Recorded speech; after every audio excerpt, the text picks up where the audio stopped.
your first album is all samples, right? Mm-hmm. Totally Insane first album is all samples. Mm-hmm.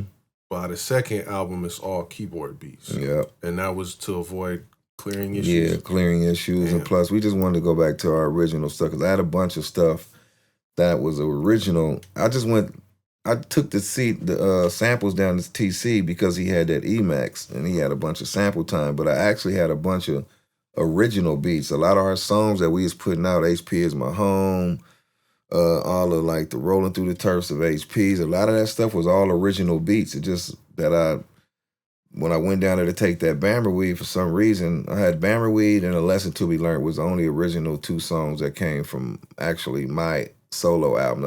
More Like an Orgy too. That's why them is like solo songs. If you noticed on the album, I got more solo songs on there than Mr. C because it was gonna be my album. But then I started making songs like Remind Me and try to get him, to kind of be the lead on the songs and stuff, just to try to kind of create some balance. And I ended up adding him on to the back of A Lesson to Be Learned, just to put him on that. But them was songs I already had done. So we had a lot of original stuff, so we just went back to just doing original beats because I had a lot of stuff I had on keyboard, a lot of original songs, and plus I had linked up with Cellski by then. We got real tight. Yeah. And he had a bunch of beats that I liked, and so we was like, you know what, let's just go on and keep it original, and if it is samples, we're going to play them over, you know what I mean? And Cellski produced Bounce to This, Yeah. right? Mm-hmm. It's a hard-ass beat, man. Yeah, he produced Bounce to This, Damn It Feels Good to Be a Gangster.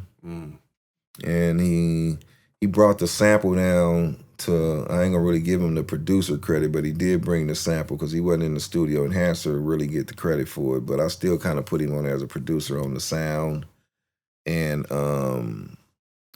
It's Your Life. He brought that one down there, the Crusaders sample. So, but he didn't stay down there and play it over. TC and Enhancer pretty much flipped it and put it all together.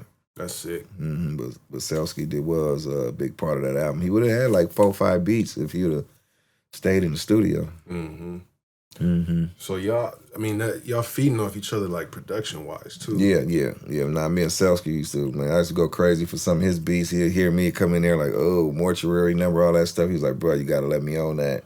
Like we was feeding off each other. Our production was similar. You know what I mean? He'd hear some of them bass lines I got, be like, oh, Black. Like I hear something he made, be like, oh, bruh. Like we me and him vibed. Yeah. You know what I mean? Plus we Virgos. We was vibing. That was my guy back then. Because I feel like y'all don't really get your credit as rappers and producers.